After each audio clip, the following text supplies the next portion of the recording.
Everybody always wants to know what's the best airsoft sniper on the market, and should I get one that's spring, gas, or CO2? What if I told you there's a sniper on the market that does all three: gas, CO2, and spring? This is the Action Army Athena, and it's absolutely wild in its capabilities, but is it the best airsoft sniper on the market?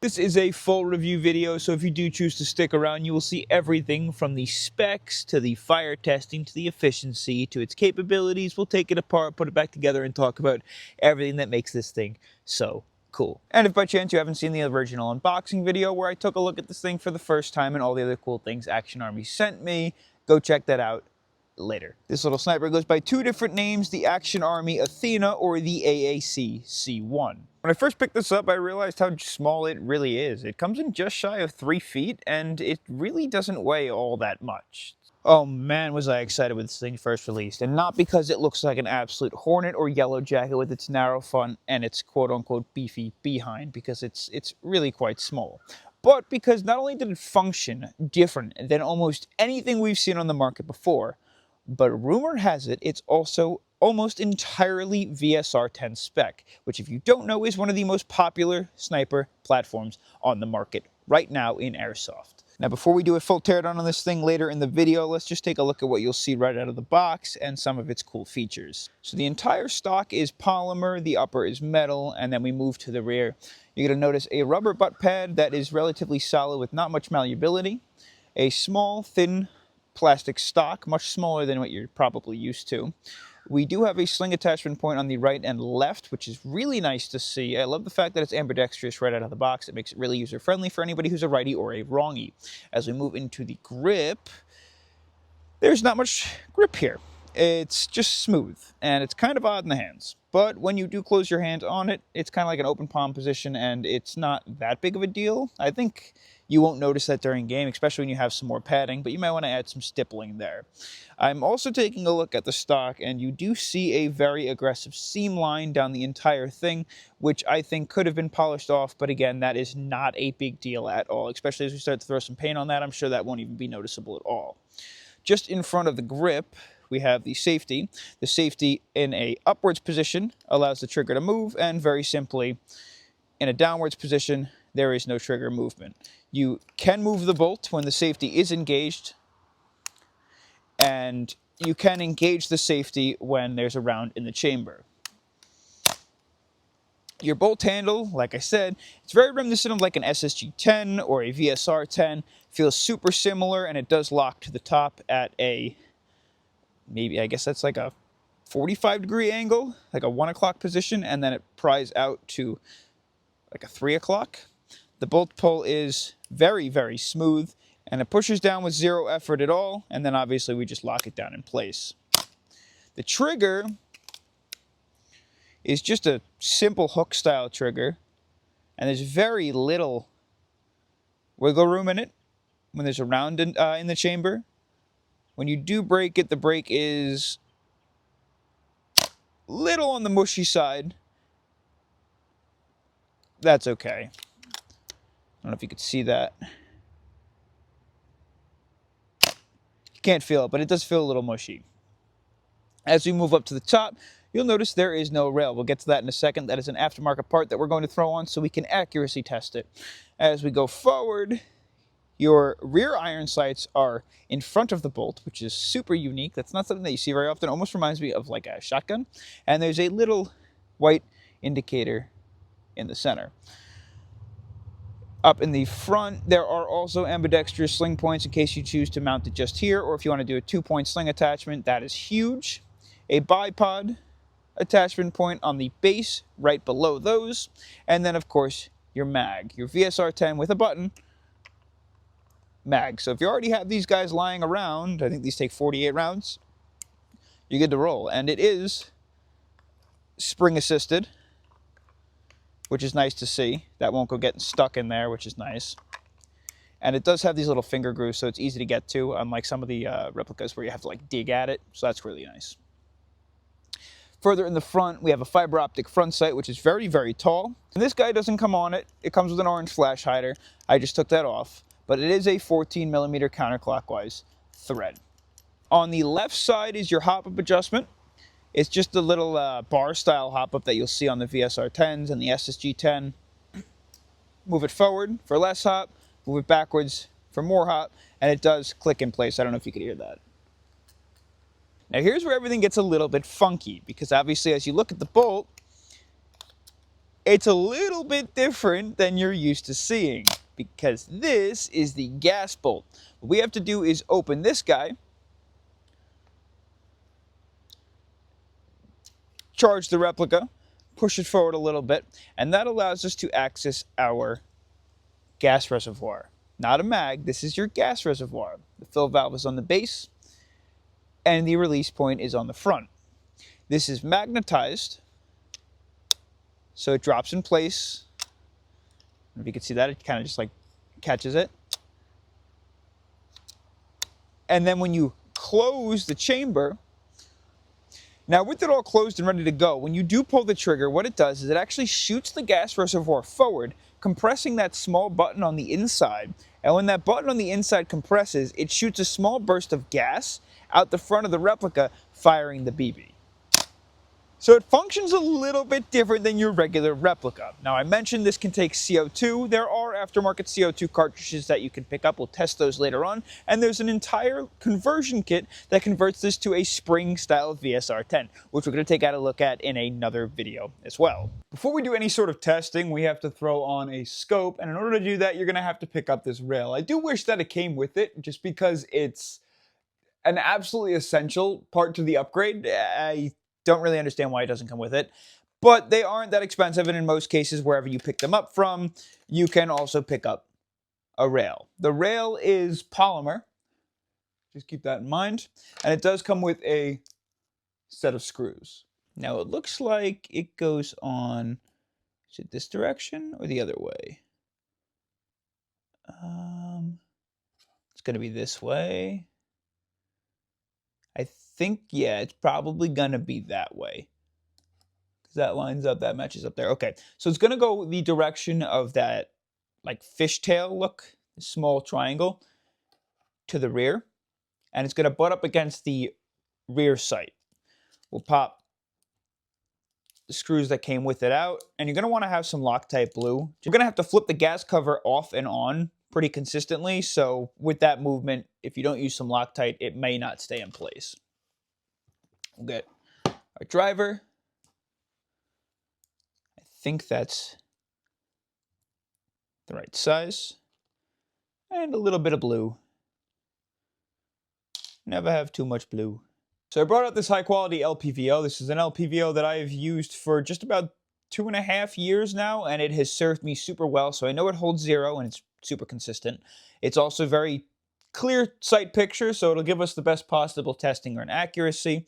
And we're just going to drop this on. I figured the LPVO will fit nicely because a little bit on the smaller side of like optics, and with this being a smaller sniper, I just think it'll look nice. We'll lock this on. Let's start off with the gas efficiency test. Yes, gas efficiency test with a sniper. We're first going to take the Athena. We'll pop out our gas reservoir, and again, like I said, in order to do that, we're going to pull back the charging handle until it stops, push it forward ever so slightly to remove our reservoir. Do not, and I mean do not, pull the trigger right now, at all, under any circumstances, until you put this back in.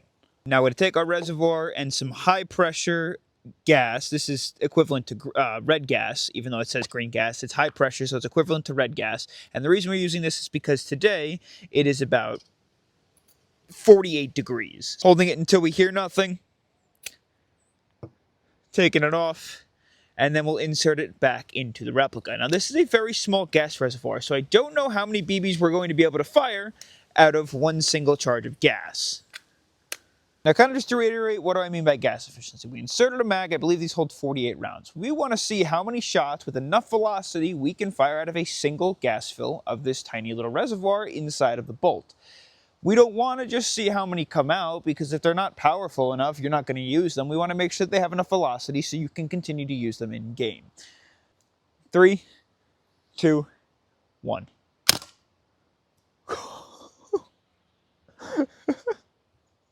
That's so cool. Do you see the gas like puff out the front?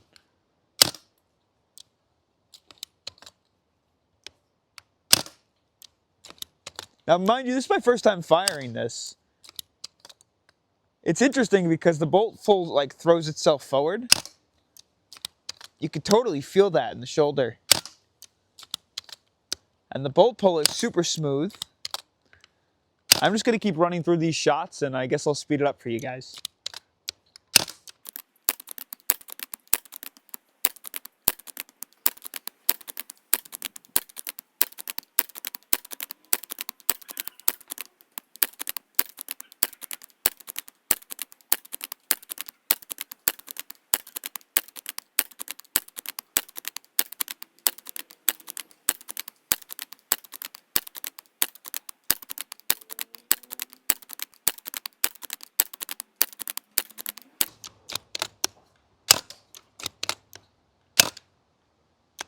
That's it, we're empty.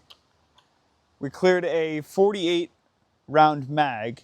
Now we're gonna throw another couple BBs in and see how it goes and if it keeps shooting. Mag's going back in. Here we go. I'm starting to get a little weak already. Maybe? All right, we'll fire one off to the side. No, we're not actually. Still getting some good distance out of that. Yeah, what the?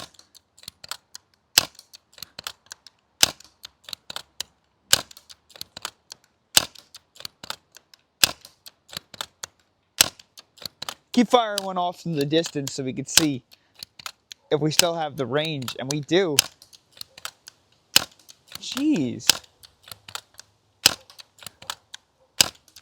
Oh, now we're weak. Yep, that's it. That's about it. Now we're not flying as far.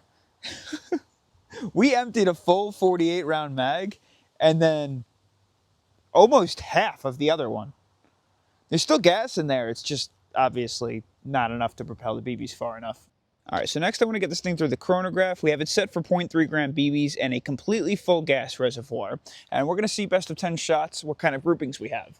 I was reading online that they all seem to say, the websites, that this thing should be firing at 1 joule. So we'll see if that's true to the website or not.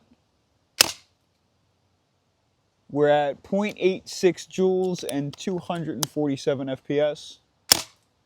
240 FPS at 0.8 joules. I think I hit the inside of the chronograph. Ignore that one. 236 FPS. 240 FPS. 216 FPS. 218 FPS. 231 FPS. 216 FPS, 161, I think I may have hit the inside there, that's a big drop, 86, okay, 232, yeah, I think I keep hitting the inside, I gotta be careful, 232, 19, you can hear it when I hit the inside, I'm so bad at this, 228, and I think this is the 10th correct shot, that's 230. So we were firing a little bit on the low power side, and well, that's expected. It's a small gas reservoir, and like I said, it was only going to be firing at 1 joule anyways, so it's low power out of the box. But with these CO2 upgrades or the spring upgrades that we're going to check out in the near future, I'm sure that we can get more power out of this thing, but it's a small gas reservoir, and to be honest, it didn't have that bad of groupings with being how small that reservoir really is. Next up is the accuracy test, but there's something that I need to address first. That prior to testing this, I did go ahead and clean the inner barrel with some rubbing alcohol and a cloth. Obviously, that's extremely important with any sniper that you're going to use because, well, it's a small 6mm plastic BB that we're firing. So if for some reason you touch that BB on the smallest piece of debris or leftover metal from the factory or dirt or dust or anything, it can drastically affect its flight patterns. So obviously make sure you clean the inner barrel before using. Otherwise, you'll get all that gunk. And you might blame your sniper for shooting like crud, but it's really because you haven't cleaned it. Loaded up with a full mag, and we're only going to use 20 rounds plus an entirely new gas fill. And with 0.3 gram BBs, because of its lower power, we are shooting at that target down there, which is about body size. That isn't the furthest thing in the world. It's about as far as I can get right now, and we're going to stabilize using these fence posts to give it the best possible chance and to avoid user error. All right, scope cam ready. I'm going to check out 20 shots. I did set the hop up and the scope before I did this. Let's see how it goes in 3, 2, 1. Just a slight miss right. Hit. Third shot hit. Fourth shot hit. Fifth shot just off to the right. Sixth shot hit. Seventh shot miss. Eighth shot bar. Ninth shot hit. 10th shot miss. 11th shot hit. 12th shot hit. Those are headshots. 13th hit. 14th miss. 15th hit. 16th hit. 17 hit. 18 hit. 19 hit. 20 miss. It is about time that we take this thing apart, and it has just occurred to me that there is nothing online showing you how to take apart the AAC-C1. So we're going to be experimenting with this together. It shouldn't be all that different from most snipers, but I don't know. Wish me luck. Start by popping out the screws on the base. I assume that's what holds in a large portion of this. Think this one? Maybe? That one probably holds in a large portion of the body. Pull that guy out. And then we'll get to these. I assume this big one here needs to go. We're just going to need a different driver. Nope. There we go. So nice and tight in there too, so that's good. And, oh, we have some movement. Looks like we have to take this one behind the trigger out as well. Now be careful, because I don't know if there's anything that's like under spring tension that is going to wind up flying out at us or not. I'm really excited to see what this thing's made of on the inside. Okay, and these screws are all different sizes, so put those aside carefully. I think now the entire upper should come out. I don't know if anything is loose or not. We will assume that we're good to go. And there is the lower. So the lower is just a solid polymer housing. There is a spring that holds in your mag catch, so be careful with that. It shouldn't go anywhere, it doesn't look like, unless you unscrew or pop this guy off of the mag catch. So that's cool. That'll stay in place. I don't know if this is where our injection mold held onto it. There's a little scuffing there. And it does look like this stock is just simply a hollow reinforced stock, so I may be able to stipple this actually. It's not the thickest of plastic, so I won't be able to go too deep, but I might be able to stipple it. With everything taken apart, you can see that the entire body, this is your sniper, right? So you can pull it back, and you can fire it. The other part is just the housing. Now, I'm not 100% sure how we're going to take the bolt out. I think we have to remove these two screws. Go ahead and start from the back. Did it just pop out, or did that loosen it? Nope, I loosened it. Yeah, so those are real tight in there. Be super careful. Boom. I got it out. It's one little screw. Keep those somewhere safe. And two, I'm going to assume that this locks that bolt in place. Maybe I'm completely wrong. It doesn't look like this has anything to do with locking the bolt in place. Huh. Interesting. What about that pin?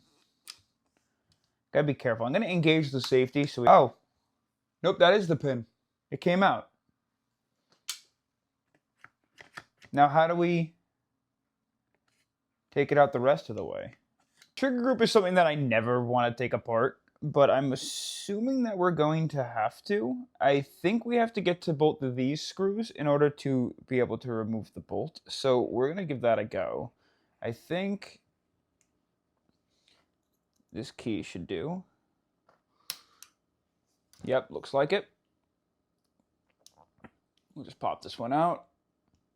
There's another one in the back, just in front of the safety. I'm going to pull that out as well. Okay.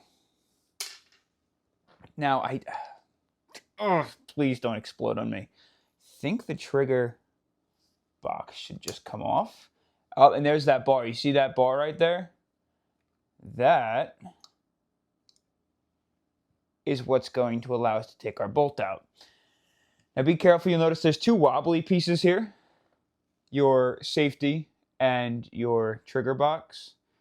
These are just held together by a pin. That's how it actuates the safety. It pulls down on this guy, which internally blocks the trigger. And the bolt should just slide out the back now.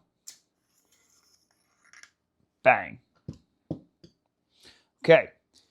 There is your hollow upper and outer barrel. There's still a hop unit in there. Let's take a look at the bolt. Interesting. All right, so let's pop this guy off. If I can get it off. Come on. There we go. So here is your nozzle. Just one solid chunk of metal. Obviously the gas reservoir. And then what I would assume is technically your piston. Pull out our spring and our guide rod, which is unbelievably small. It's like just a shortened down sniper. All right, so I'm kind of seeing how this works now. It's like a shortened or mini sniper, basically. You have, excluding your reservoir, your piston, your magnetic piston, which is magnetized to the base of the gas reservoir, the spring, and your tiny little plastic spring guide. Both are made of plastic. I don't think they need to be all that strong because they're really not pushing all that weight. And all you do now is when you pull your charging handle back, pull the bolt back, the magnetic piston will drag the reservoir back with the bolt, and the piston catches onto your sear. Now with it caught onto the sear, you can push the bolt forward, and then when you release the sear, all the cup does is drive the cylinder into the front of the replica, and when it slams, inevitably, into the base of the nozzle, it compresses, I don't know if I can get it to go, compresses the little button, and that releases the small puff of gas.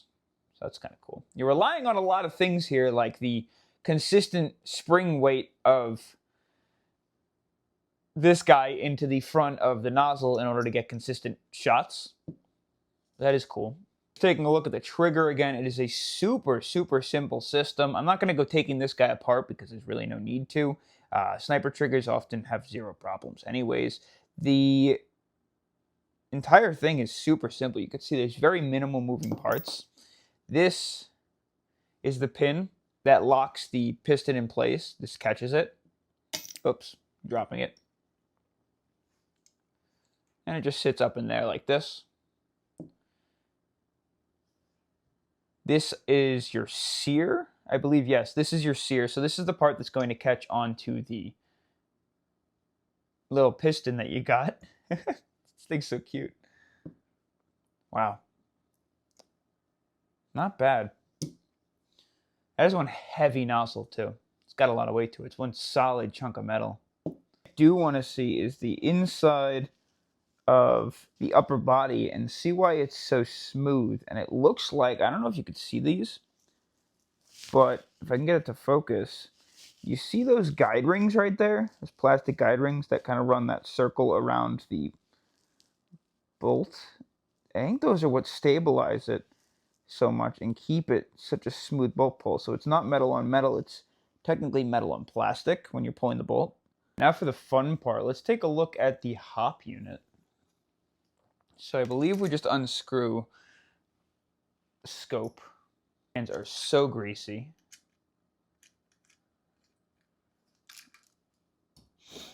And I think we have to take the rear sight off. We'll see if that'll do the trick.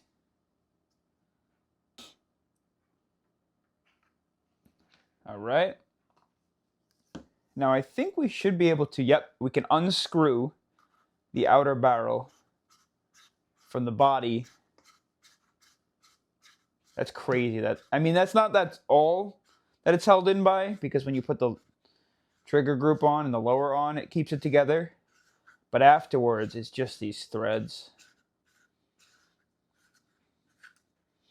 So there's your body.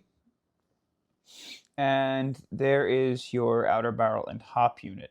And I think to start, all you have to do is remove both this screw and this screw in order to take the hop unit out of the barrel. This entire block should come off. Now to get the hop up unit out, you can see it's loose now with the outer barrel. We're going to have to take this little hop arm off. This is what adjusts your hop. That is just a regular screwdriver. Cool. There's your hop arm. And then the entire thing pulls out the back. And we just lost our 0 on our hop. Oh, that's a snug fit. I gorillaed the crud out of it, and I realized what the problem is. So this little rubber on the end to stabilize the inner barrel is what I just completely ripped in half getting it out. I guess either it was brittle and falling apart, or I ripped it on my own. Okay, let's take a look at the inside of the hop unit.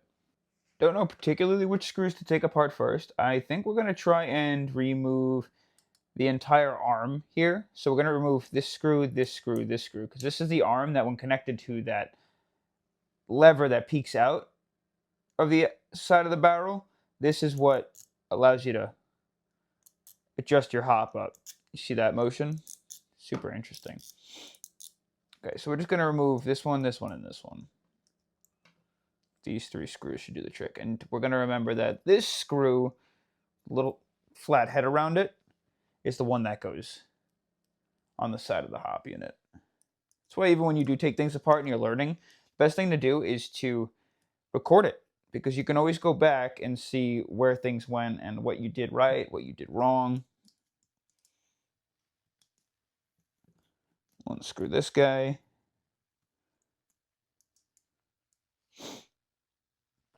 And then this should just pull off the side.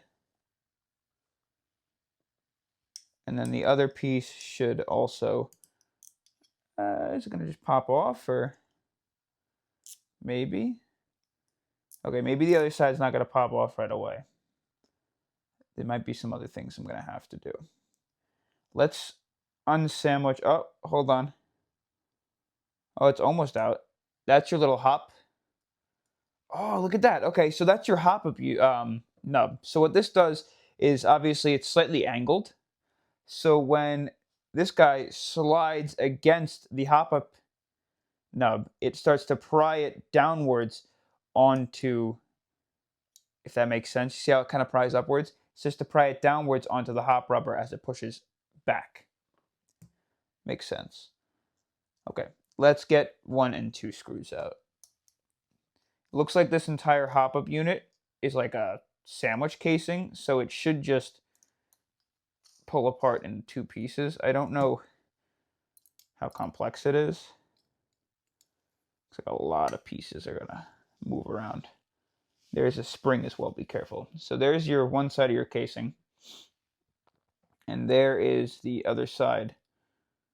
Okay, so this is where we push our BBs into, and that's where it loads from the base, from the mag. This is our hop-up nub that I was talking about before. You see how it kind of pushes downwards on the rubber. We should just be able to slide the barrel out.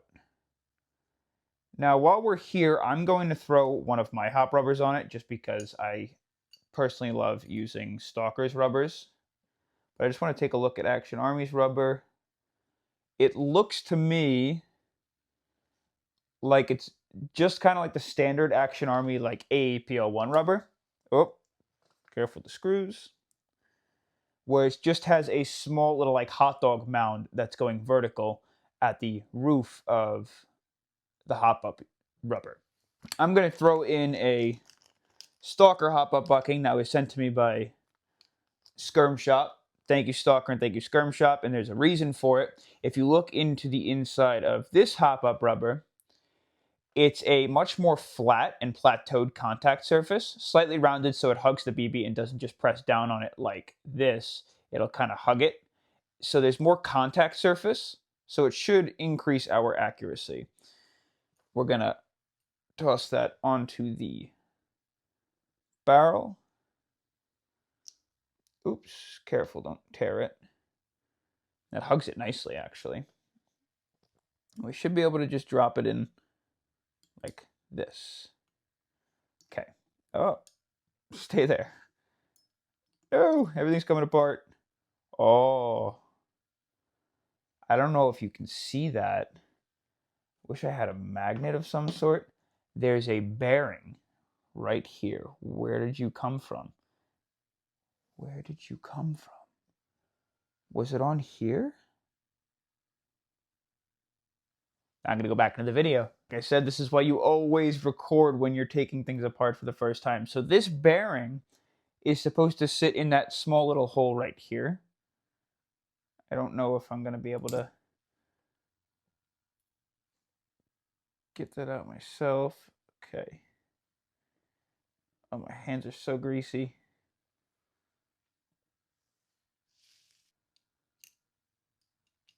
Now we'll throw this back on. Carefully sandwich this in place. The bearing, oh, the bearing connects to those little ribs. That's where we get our clicking. I get it. Remember seeing those before. And the hop-up rubber, that little rectangle should peek right through here. That's how we know we're installed correctly. Bang. Middle of like reassembling it, because I didn't figure you need to see that. You can just backtrack yourself. But I do have another O-ring lying around, so that's great. That's a real shame. I didn't realize when I took it apart, these two pieces were supposed to be one, and it just completely broke. Completely broke. And I can see why. If you zoom in during the material making, you see that like little pit there and the pit there. It looks like there was almost like a bubble or something that caused that to break when it came out. Or I guess it was busted on the inside originally, and then I took it out, and that might have finalized it. The bright side, I did not plan on showcasing this upgrade right now. I was going to do this down the road. But Action Army sent me their chambered round indicator. This guy is a chambered round indicator. Basically, it should tell us when there's a round in the chamber based off of when the piston is back. It should press against this little nub, pushing the red indicator out. And this one, you can already tell, is much more reinforced and much stronger than the previous one. So I didn't plan on doing that upgrade, but I guess I don't really have a choice because it busted. The Action Army Athena is now back together and functioning just as it should. Now, before we wrap things up and I give you some of my opinions, pros, cons, and all those other great things, I do want to share that I get it. I get where they were going for. The AAC-C1, when they released it onto the market, became one of the most customizable and most successful pistols in Airsoft to date since it's released, and rightfully so. The thing performed, hands down, very respectably, and it is so customizable. So when you look at a gas sniper, and your first thoughts are, maybe we should make the magazine hold the gas, or maybe we should load the gas in the stock, I get why they went with this design. They went with the design of a gas reservoir inside of the bolt that fits a VSR-10 style bolt. So you can just go ahead and throw different stocks on it, or different outer barrels, or different uppers and different bolts, or just take the bolt out and put a spring bolt in, and all these other great things that we're going to showcase soon. So props to them for going out of it, out of the ordinary, and props to them for their ingenuity. Now, I do think we may see a little bit more success if we had a larger gas reservoir, and instead of a small container on the inside of the bolt that you can just put in and take out, maybe the entire bolt is gas and just a small little gas port in the back that you can fill with gas, fill it up, play, and then whenever you need to, just stick a gun in the back. I don't know if that would work. I'm not a creator of guns. I just take a look at them and review them, and that's just a thought of mine. I like to consider myself a positive person, so as we get into the pros and cons, we'll start with the pros. Now, first of all, the general construction. Not only is it extremely sturdy, there's absolutely no wiggling, rattling, wobbling anywhere. It is just built solid. But taking it apart and putting it back together is also extremely user-friendly. I had no problems doing it. A couple things that I had to figure out here and there, but all in all, super duper simple. Another pro, it is VSR spec. So not only does it take all of your barrels, your buckings, your pistons, your bolts, you name it, it is, from my understanding, VSR spec. You also take the mags that you can already, or chances are you already have, which are also a plus, so that is huge. A couple things are ambidextrous to start off, like your sling points, which are great. It already comes with a bipod point. It is 14mm counterclockwise.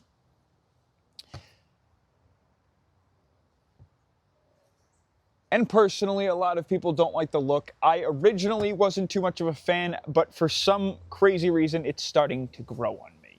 As for performance, it was not only pretty gas efficient, oddly enough. We got through 48 rounds with such a small little gas reservoir, but it was also relatively on the accurate side. Now, it is on the lower power end, but that's just because this is the gas bolt. There are CO2 ones and spring ones, which we are going to check out in the near future. I think, personally, with this low power, it's not going to be totally usable outdoors because you do need a little bit more higher power, as well as so you can hop heavier BBs, but indoor, this thing is probably a blast, and you can probably get away with it because the FPS is on the lower end. So that might be something fun down the road, and then just pick up a CO2 bolt or a Springer, and then you can run this guy outdoor with some higher power. Accuracy-wise, it functioned decent. It wasn't the most accurate sniper out of the box, but just like any VSR-style replica, you are going to have to throw some upgrades into it in order to make it even better. Certain things like a barrel and bucking can do the trick 10 times out of 10. Even with cleaning it, you still are probably going to need a better barrel and a better bucking. That's just standard. Get yourself a nice tight bore. I love the Morpheus from Stalker, and then I throw my Stalker bucking, and it functions just fine with all of the snipers that I've used. So I'm probably going to pick up a barrel for this one as well, and then we'll get that all set up too. Now for the cons. Remember, when I talk about the cons, this doesn't mean that I hate it. I actually really like this thing, and I have a lot of faith in it. Also, there are a lot of other upgrades that we're going to throw into here that I think are going to make it even better. But first of all, I can't understand why. It's very simple. It doesn't come with a rail. This has to be purchased separately. I think it should. It doesn't. Not a big deal. Extra couple bucks, you have yourself a rail. Number two, I think that it being a gas reservoir inside of the system, for some reason, your shots are a little bit more inconsistent than they should be, just because of cooldown. When we go ahead and rack it over and over and over and over again, chances are your shots are going to fluctuate a little bit more because that reservoir starts to get cold. And if it can't come back to room temperature quick enough, it's going to cause your shots to kind of be everywhere. I do think that regular sniping out in game, other than like when we're just pumping it over and over and over again and doing all these tests, you won't be firing it as frequently because you'll be moving, you'll be hiding, you'll be waiting, you'll be hitting somebody, you'll be locating someone else, shooting them, locating someone else, so you may not have that issue. But when I was just generally field testing, that was something that I noticed. This next one is not Action Army's fault. This is just a general opinion of mine. Personally, with VSR-10, I don't like, even on the SSG-10, this style of a hop-up. The reason being is because when I hold it here, and I am very, very, very likely to accidentally move this with my thumb, my finger, or things when I'm moving and doing things and grabbing it and twisting and you name it. I personally prefer a TDC, so maybe if Action Army could come out with some sort of a TDC barrel and a TDC dial or wheel, that would be huge. Or even just like a small little grub screw would be just fine. I think a TDC would be a nice upgrade. Build quality, like I said, they did a great job, but something that I do wish is they added some sort of stippling on the grip down here. I really like how it is up here. You got like this sandpapery style texture. I don't know why they didn't just continue that down onto the grip. I thought that would have been really nice, but obviously if there's any aftermarket stocks on the horizon, that would be something I'd love to see. Like I said before, the accuracy wasn't perfect. It wasn't bad by any means, and I'm nothing against Action Army. I really appreciate them sending this out, but Action Army isn't notoriously known for their buckings. I didn't expect the accuracy to be 100%. Sometimes just a better bucking will obviously cure that problem. Now lastly, obviously the elephant in the room. This upgrade that I didn't want to install today that I did. So let's just show it to you really quick before we wrap it up. Out of good faith and respect to Action Army, I cannot blame them necessarily. That could have been a freak accident or a quality control problem, and I'm not 100% sure if that was busted before or after I went ahead and removed it. Maybe I fired it wrong, or maybe I shouldn't have fired it when something was released, and maybe I caused that break. That it could be my fault. I don't know, so don't blame them for this. However, this piece busted that holds the bolt stable inside of the replica, so unfortunately we had to throw in this little round indicator upgrade pretty quickly because I didn't have a backup. It looks cool. It kind of resembles Darth Vader. It looks a little bit more aggressive than the previous one, and this one comes with a cool niche little feature. When we rack the bolt, you're going to notice right here a little round indicator pops up. All that means is there's a round inside of the chamber. You see that? So in case you forget, if you rack the bolt and you don't want to fire it, well, now you know there's a round in the chamber. Now technically it doesn't tell you if there's a round in the chamber, it just tells you that the piston is locked back onto the sear, but that is really, really cool nonetheless. So thanks for sending that out, Action Army, as well. Now, keep in mind, I am no professional. I am just a goofball like you guys that plays and LARPs in the woods with the G word. So I really appreciate Action Army sending this out, and I worked really hard on this video, but I'm sure I made some mistakes along the way. If you did enjoy watching it and you did learn something and you do want to check these guys out, obviously I'd love to upgrade it alongside you, and I'd love for you to follow my little series. Please let me know what you thought. I had a great time, and as always, I'll catch you on the next adventure. Peace.